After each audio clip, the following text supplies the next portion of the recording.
হিমালয়, আপনারা বোধহয় নাম শুনতে পারেন হিমালয়া।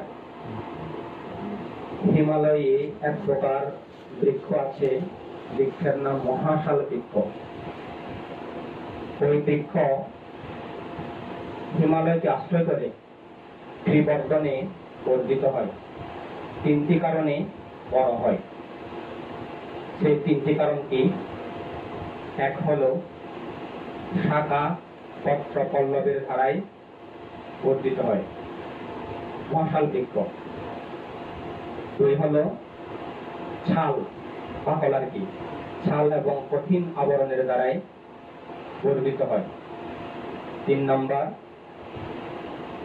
কোমল কাষ্ঠততা,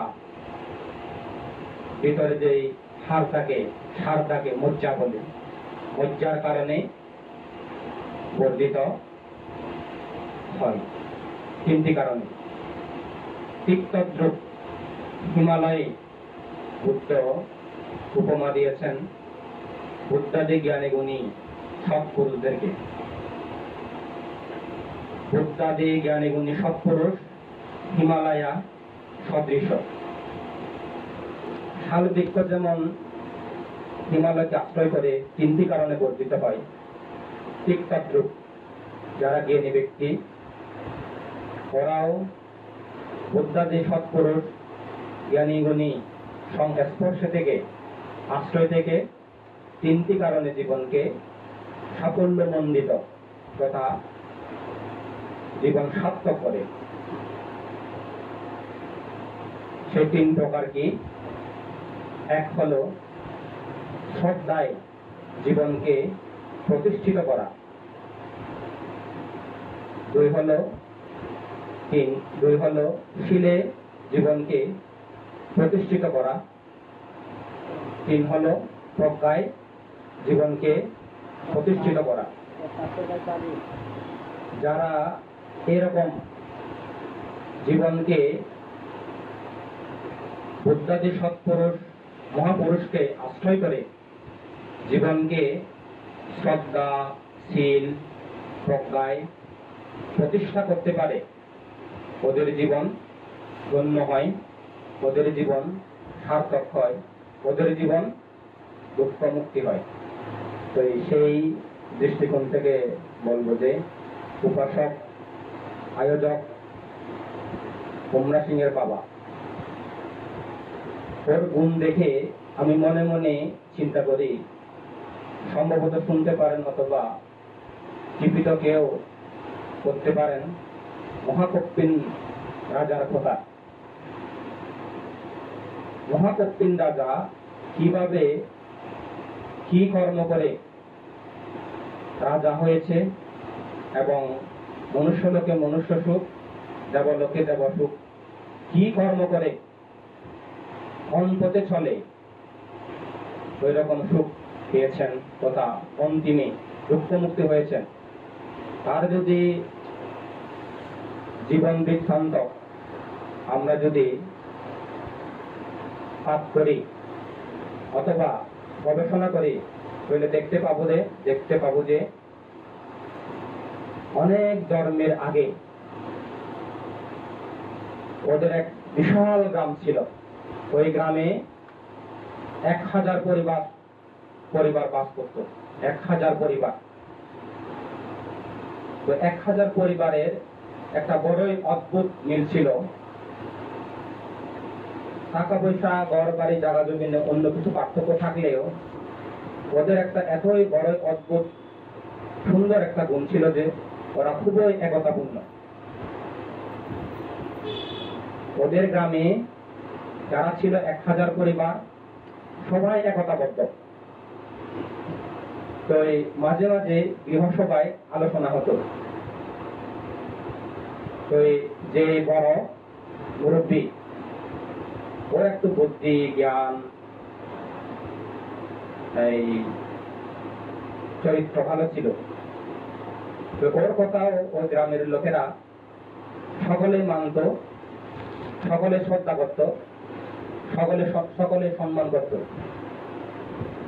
এভাবে মাঝে মাঝে গৃহসভায় আলোচনা উঠলে কিভাবে কি প্রকারে আমাদের গ্রামকে, আমাদের পারিবারিক জীবনকে, নিজের জীবনকে উন্নতি করা যায়, এরকম ও সৎ বুদ্ধি, সৎ পরামর্শ, সৎ শিক্ষা দিত। গ্রামের মুরব্বী। তো এক সময়, সে সময়কালীন হিমালয়ে গন্ধমাদন পর্বতে 1000 পচ্ছক বুদ্ধ বাস করত। ওরা নাকি এই বসবাসের ভিতরে ওইখানে থাকলে অনেক উপদ্রব অন্তরায় হয়। ওই বসবাসের আগে লোকালয়ের অনতি দূরে, কাছেও নয় দূরেও নয়, এরকম সুবিধাপূর্ণ জায়গা ওরা খোঁজ করত। তো 2-1 জন পচ্ছক বুদ্ধ এরকম জায়গা দেখতে হিমালয় থেকে ওই রাজ্যে পৌঁছলো। বসার পরে ওই গ্রামের মুরব্বী, ওর স্ত্রী খুব শ্রদ্ধাবতী ছিল। সে সময়কালীন 2-1 জন পচ্ছক বুদ্ধ ভালোমন্দ জায়গা দেখতে আসছিল আর কি। তো ওর সাথে রাস্তায় সাক্ষাৎ হয়েছে। সাক্ষাৎ হয়ে সৌজন্য বিনিময়। ও জিজ্ঞেস করলো যে, পান্তে, আপনারা কোনো দরকার এখানে এসেছেন, কোনো কিছু প্রয়োজন? তো ওই পান্তেরা বললো যে, হ্যাঁ উপাসীকে, আমরা থাকি হিমালয়ে। তো আমরা বসবাস এখানে অনেক অন্তরায়, যদি লোকালয়ে গ্রামের কোনো দূরেও নয় কাছেও নয়, এরকম যদি নিরিবিলি নির্জন জায়গা পায়, মানে ওখানে থাকার চিন্তা করতেছি, যদি পাই থাকবো। ও বানতে তৈলে অনেক খুশি হলাম, অনেক কৃতজ্ঞ। আপনারা কয়জন আছেন? আমরা 1000 জন আছি। আমরাও বানতে এখানে 1000 পরিবার আছি। 1000 পরিবার পক্ষ থেকে আমি আপনাদেরকে শ্রদ্ধার সহিত নিমন্ত্রণ করলাম, আপনারা এখানেই এসে অবস্থান করুন। মনসম্মতি মানে নিমন্ত্রণ গ্রহণ করেছে আর কি বান্তেরা। তো গ্রহণ করে এই 3 মাস 1000 পরিবারে সবাই একজন করে দেখার মতো দায়িত্ব নিয়েছিল। দায়িত্ব নেওয়ার পরে 3 মাস 4 মাস খুব শ্রদ্ধা সহকারে চারি পথ্যই দিয়ে ওদেরকে ভালো মন্দ দেখেছিল। দেখার পরে 4 মাস পরে ওরা আবার চলে যাবে গন্ধমাদন পর্বতে। তো এরকম শিবর দিয়ে পূজা করে, দান করে ওদের সাথে বিদায় হলো। এই কুশল কর্মের পুণ্যের প্রভাবে মৃত্যুর পরে ওরা তাবতীংশ স্বর্গে সবাই জন্ম নিয়েছিল, উৎপন্ন হয়েছে। কল্পকাল পর্যন্ত, অসংখ্য কল্পকাল পর্যন্ত স্বর্গ সুখী ছিল, স্বর্গ সম্পত্তি পরিপূর্ণ ছিল। এই গৌতম বুদ্ধের আগে কচ্ছপ বুদ্ধ পৃথিবীতে যখন আবির্ভূত হয়েছিল, তখন ওরা আবারও মনুষ্যকুলে স্বর্গ থেকে জন্ম নিয়েছিলেন, আবারও একসাথে জন্ম নিয়েছিল ওরা এক গ্রামে। তো এই কর্মানুরূপ অনুসারে পার্থক্য, জনে জনে জায়গা জমিন, এভাবে কিছু তারতম্যতা হয়েছিল। তারতম্যতা হলে ওরা অতীতে একসাথে কুশল কর্ম করেছিলেন, যে এবারও ওরা একসাথে এক গ্রামে জন্ম নিয়েছিলেন। নেওয়ার পরে কচ্ছপ বুদ্ধের সময় ওরা খুব শ্রদ্ধাবান, শ্রদ্ধাবতী এবং শীলবতী। ওই জন্মে যারা স্বামী স্ত্রী ছিল, এই জন্মে ওরা এভাবে স্বামী স্ত্রী। তো এই জন্মে আবার একতাবদ্ধ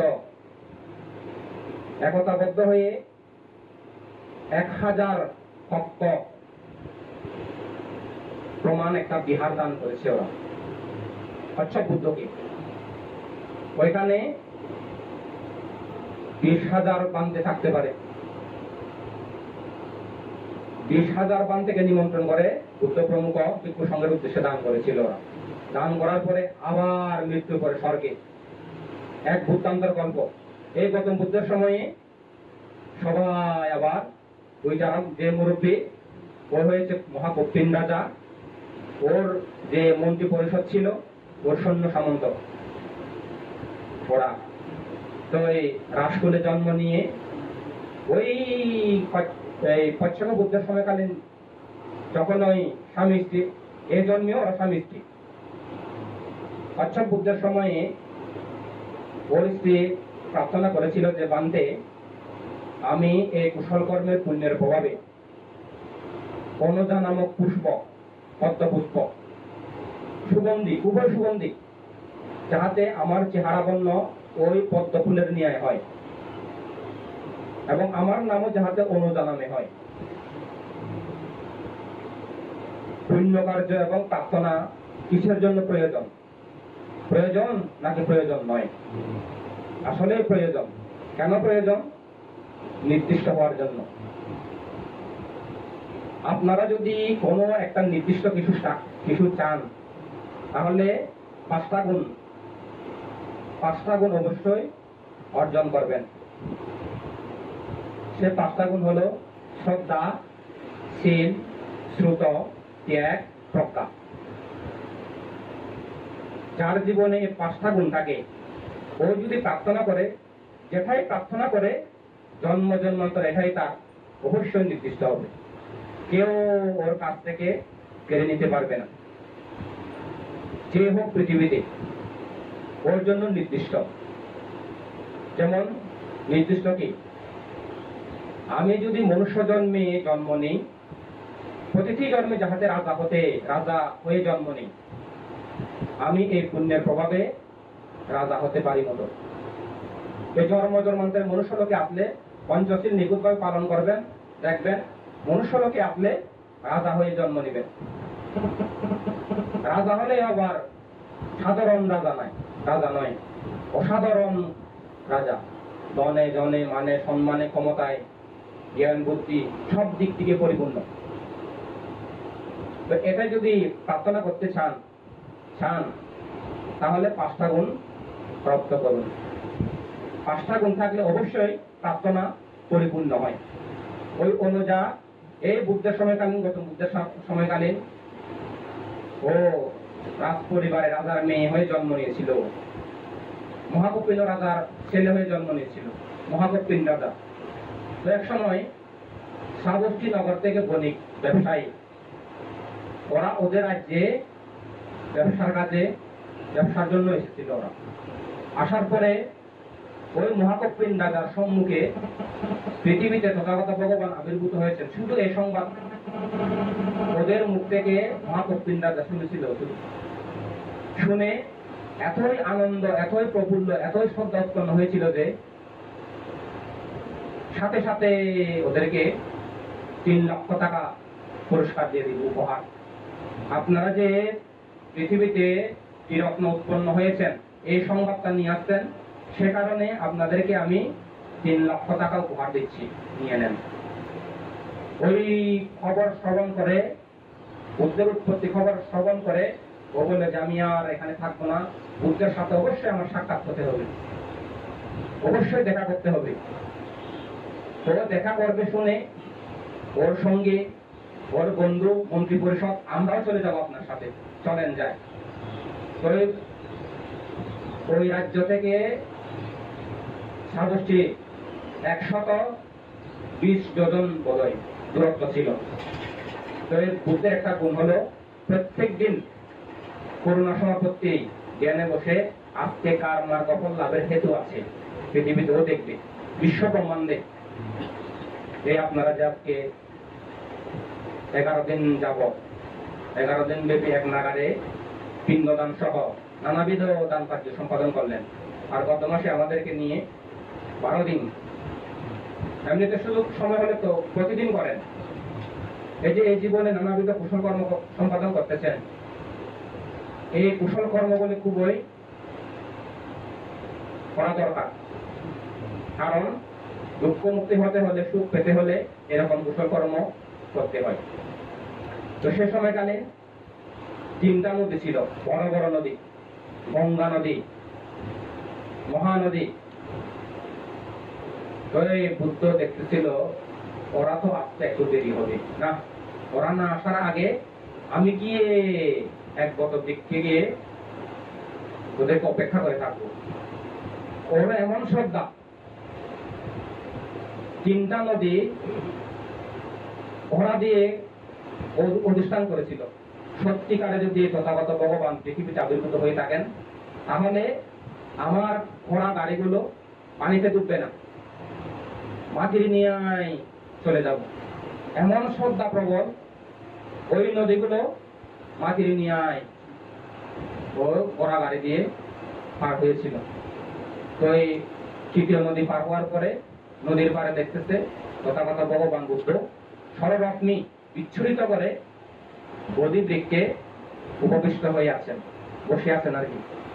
ওই দৃষ্টি আকর্ষিত হয়ে বুদ্ধের কাছে ওরা গেল। যাওয়ার পরে কৌশল বিনিময়, এক পর্যায়ে বুদ্ধ চতুরার্য সত্য দেশনা করার পরে সবাই মার্গ ফলে প্রতিষ্ঠিত হয়েছিল। তারা মহাকপিন রাজা সহ ওর মন্ত্রী পরিষদ 1000। শেখ হাসিনার যেমন মন্ত্রী পরিষদ আছে, প্রতিটি রাজাগণের থাকে। এই বছর রাজা জন্মজয়ন্তী রাজা হবেন, ওই বাদবাকি সৈন্য সামন্তরা এই তার উমরা সিং বাবার মন্ত্রী পরিষদ। চিন্তা করতেছি আর কি, কারণ ওর এমন শ্রদ্ধা, ওনার মতো শ্রদ্ধা খুবই দুর্লভ, আমি চিন্তা করি দেখি আর কি।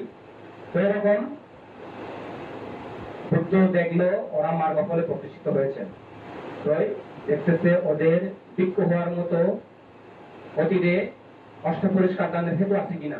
ও দেখতেছে অতীতে অষ্টপরিষ্কার দানের হেতু আছে।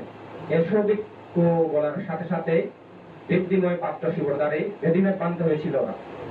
তো এরপরে আবার ওদের স্ত্রীরা শুনেছে ওই বণিকদের মুখ থেকে তথাগত ভগবান পৃথিবীতে আবির্ভূত হয়েছেন। ওই খবর, ওই সংবাদ পেয়ে ওরা এতই আনন্দিত হয়েছিল যে সাথে সাথে ওকে বণিকদেরকে 9 লক্ষ টাকা রানী উপহার দিয়েছিল। খুবই ভালো, খুবই ভালো, ধন্যবাদ কৃতজ্ঞতা, আপনারা খুব একটা সুন্দর সংবাদ নিয়ে আসলেন। আমরা আর রাজবাড়িতে থাকবো না, তথাগত ভগবান বুদ্ধের সাথে আমরা সাক্ষাৎ করতে যাব, দেখা করতে যাব, চলো। ওরাও 1000 রানী হইতে ওই ওদের মন্ত্রী পরিষদের স্ত্রীরা, চলো আমরাও যাই। ওরাও গেছে। যাওয়ার পরে বুদ্ধ যখন চতুরার্য সত্য দেশনা করেছিলেন, সবাই মার্গ ফলে ওরা হয়েছে শ্রোতাভক্তি, ওরা সারি প্রতিসংবিধা সহ সরাধিকার হন মহাকপিন রাজা। তো এই শিক্ষা উপদেশ থেকে আমরা জানতে পারি, তাহলে যদি কোনো ব্যক্তি এরকম সুযোগ হয়, অথবা সুযোগ না হলেও নিজের সুযোগ তৈরি করে এরকম কুশল কর্ম করা দরকার। তো বুদ্ধের মতে সে কারণে 4 প্রকার ভয়। আত্মনিন্দা সূত্রের মধ্যে 4 প্রকার ভয়ের কথা আছে। যাদের মধ্যে 4 প্রকার ভয় থাকবে ওরা অবশ্যই ভালো দিকে পরিবর্তন হবে। কোন ব্যক্তি আছে আত্মনিন্দা ভয় 1 প্রকার, পরনিন্দা ভয় 2 প্রকার, দ্বন্দ্ব ভয় 3 প্রকার, দুর্গতি ভয় 4 প্রকার। আত্মনিন্দা ভয় কি? কোন ব্যক্তি আছে যে নিজের আত্মসম্মান রক্ষা করাতে ওরা চিন্তা করে যে আমি যদি অন্যায় কর্ম করি, কুকর্ম করি, খারাপ পথে চলি, আমার তো নিজেই দুঃখ হতে হবে, অনুতপ্ত হতে হবে, হতাশ হতে হবে না।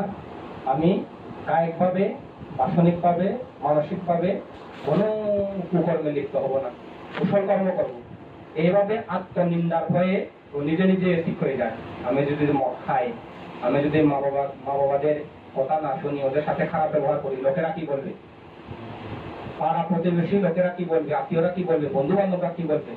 ওরাই ওই নিন্দার ভয়,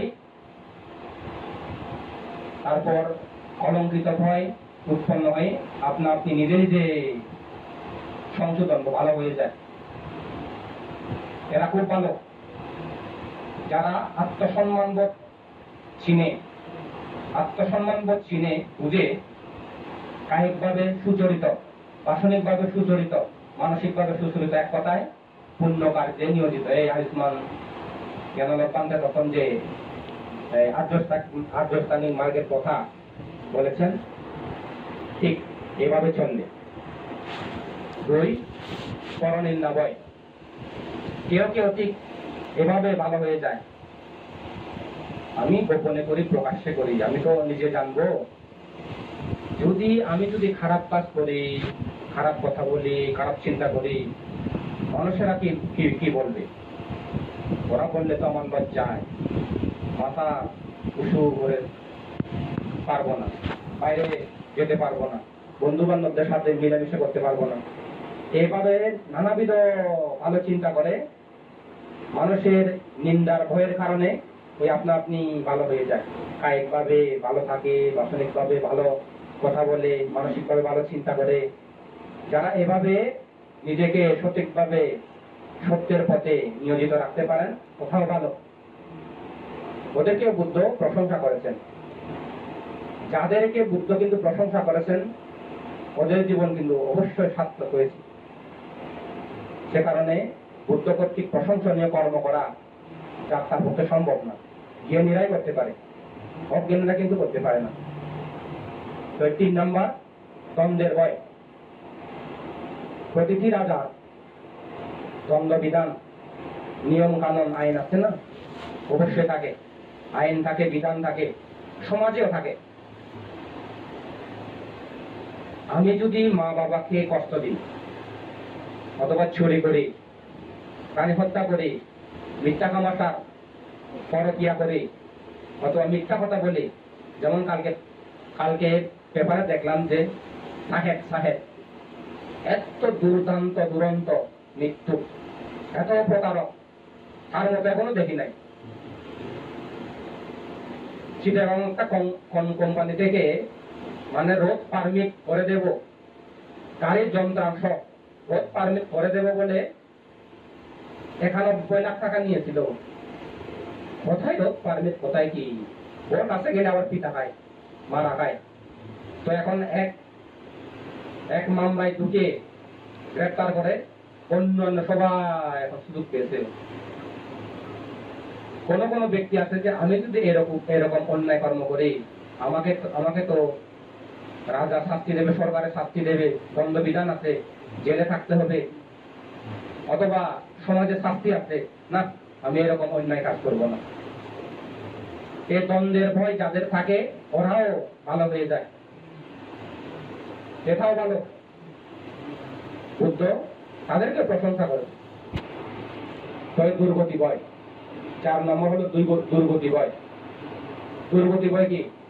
নরকের ভয়, অসুর লোকের ভয়। এখানে কোনো মানে মনুষ্য জীবনে দুঃখ কষ্ট পেলেও এটা কোনো দুঃখ না নরকের তুলনা করেন। এতই কষ্ট, এতই দুঃখ যে বর্ণনা আছে, রাঁচি হয়ে ওঠে। নরকের বর্ণনা যদি পড়ি, নরকের বর্ণনা না পড়লে যদি যারা জেলে গিয়ে রিমান্ড খেয়েছে, ওদের কাছ থেকে একটু সাক্ষাৎ নিবে। রিমান্ড কাহাকে বলে, কত প্রকার, কি কি শাস্তি, যে কি রূপ, ওদের কাছ থেকে জিজ্ঞাসা করলে ওরা বলবে কি যে কষ্ট, কি যে দুঃখ, কি যে জ্বালা, কি যে যন্ত্রণা। তার শত লক্ষ কোটি কোটি যন্ত্রণা নরকে। ওই যারা নরকের ভয়, প্রেতলোকের ভয়, অসুরের ভয় এবং তির্যক লোকের ভয় পায়, ওরা কখনো কায়িকভাবে অকুশল কর্ম সম্পাদন করে না, প্রাণী হত্যা, চুরি, মিথ্যা তামাশা। ওই এতক্ষণ যাবৎ যে আয়ুষ্মান এই জ্ঞানলব্ধান্তে বলেছিল আর্যস্থানিক মার্গের কথা, এটাই আর কি। তো সম্যক বাক্য বলবে ওরা, মিথ্যা বাক্য বলবে না। সৎ চিন্তা করবে, সৎ প্রতিজ্ঞাবদ্ধ, সংকল্পবদ্ধ, সৎ সংকল্প বলবে, সম্যক সংকল্প। ওরা সংকল্প করলে সম্যক সংকল্প করবে, মিথ্যা সংকল্প করবে না। ওই যারা দুর্গতির ভয় পায়, ওরা আপনি পরিবর্তন হয়ে যায়। ওই ঠিক সেই দৃষ্টিকোণ থেকে বলবো যে মহাশালে বৃক্ষ যেমন হিমালয় পর্বতকে আশ্রয় করে, তিনটি কারণে দ্বিবর্গের বর্ধিত হয়, তিনটি কারণে বর্ধিত হয়: শাখা, পত্র, পাতা, পল্লব, মুকুল। পল্লবের দ্বারাই বর্ধিত হয়। আশ্রয় থাকে কিন্তু হিমালয়ে, হিমালয়কে আশ্রয় করি আর কি। তো দ্বিতীয় হলো শাল, বাবল, কঠিন আবরণের মাধ্যমে বর্ধিত হয়। দুইটি কারণ। তো তিনটি কারণ হলো কমল, কাষ্ঠ তথা মজ্জা। ওই ভিতরে যে সারটা থাকে, সেগুন গাছের সার, বড় বড় গাছের সার থাকে না, ওইটার কারণেও বৃদ্ধি হয়। তো আপনারাও যদি দুর্লভ মনুষ্য জীবন লাভ করে তথাগত ভগবান বুদ্ধের আশ্রয় নিয়ে শ্রদ্ধায় প্রতিষ্ঠিত হতে পারেন, বর্ধিত হতে পারেন, শিলে বর্ধিত হতে পারেন, প্রজ্ঞায় বর্ধিত হতে পারেন, তাহলে মনুষ্য জন্ম লাভ করা সার্থক হবে। তো আমরা অত্যন্ত আনন্দিত এবং কৃতজ্ঞ। ওরা যেমন আনন্দিত হয়, আমরা প্রায় বলি, মানে খাগড়াছড়িতে আমরা তো প্রায় অনেক গ্রামে যাই, প্রতিটি জায়গায় গেছি। জায়গায় গিয়ে শ্রদ্ধার পার্থক্যতা, আপনাদের শ্রদ্ধা, সম্মান, গৌরব আলাদা। আমি যদি কথা উঠে আপনাদেরকে উপমা দিয়ে, উদাহরণ দিয়ে বলি, খুব ভালো। সে কারণে আপনারা চেষ্টা করবেন যতদিন বেঁচে থাকবো, যাহাতে মহাকপ্পিন রাজার ন্যায় এই জন্মটা দুঃখ কষ্ট হলেও, যেমন মনে করেন বুদ্ধ বলেছিলেন যে সিংহ হাজার ক্ষুধার্ত হোক, কখনো কোনোদিন ওরা তৃণ ভোজন করে না। ওরা হলো মাংসভোজী। যতই ওদের ক্ষুধা হোক, ওরা কিন্তু তৃণ ভক্ষণ করে না। ঠিক তদ্রূপ যারা জ্ঞানী ব্যক্তি, যতই দুঃখ কষ্টের সম্মুখীন হোক না কেন, ওরা কিন্তু সত্য থেকে কখনো চ্যুত হয় না। আর হলো সূর্য এবং চন্দ্র, ওদের কক্ষপথ থেকে কখনো ওরা চ্যুত নাকি হয় না, ওদের কক্ষপথেই চলে। সূর্য এবং চন্দ্র কক্ষপথ থেকে এক সুতাও নড়চড় হয় না, ওরা কক্ষপথেই থাকে। ঠিক তদ্রূপ যারা জ্ঞানী ব্যক্তি, তারা যতই দুঃখ হোক, কষ্ট হোক, নিন্দা হোক, অবনতি হোক, ক্ষতি হোক, ওরা এরকম দুঃখে কষ্টে উপনীত হলেও, পতিত হলেও কোনোদিন কোনো সময়ে সত্য ধর্মকে ত্যাগ করে না। আবার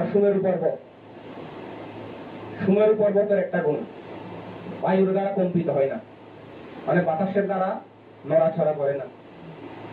ঠিক তদ্রূপ জ্ঞানী ব্যক্তিও অষ্টলোক ধর্মে কম্পিত হয় না। আমাদেরকে এরকম হতে হবে। এরকম যদি আমাদের জীবন গঠন করতে পারি, প্রতিষ্ঠা করতে পারি, তাহলে সার্থক হবে। আজকে উপাসকের দান কার্যাদি তথা আপনারা যারা উপস্থিত আছেন, এই দানময় কুশল কর্মের পুণ্যের প্রভাবে যার যে মনোপ্রার্থনা, মনোবাসনা, স্বপ্ন, আশা, আকাঙ্ক্ষা আছে, সব পরিপূর্ণ হোক। এই দানের প্রভাবে ব্যক্তি পারিবারিক সামাজিক জীবন দিন দিন উন্নতি, সুখ সমৃদ্ধি বয়ে আসুক। ইহকাল সুখময় হোক, পরকাল সুখময় হোক। অনাগতে কোনো এক জন্মে সর্বদুঃখ হইতে মুক্তি লাভের হেতু হোক। এই আশীর্বাদ ভগবান বুদ্ধের সমীপে তথা পরম পূজ্য বনমন্ত্রের সমীপে প্রার্থনা করে দিয়ে আমার পক্ষ থেকে তথা ভিক্ষু সংঘ পক্ষ থেকে অন্তরের অন্তঃস্থল থেকে আন্তরিকভাবে অকৃত্রিম কৃতজ্ঞতা জ্ঞাপন করছি তথা জন্মান্তরের অর্জিত পুণ্য রাশি বিতরণ করছি।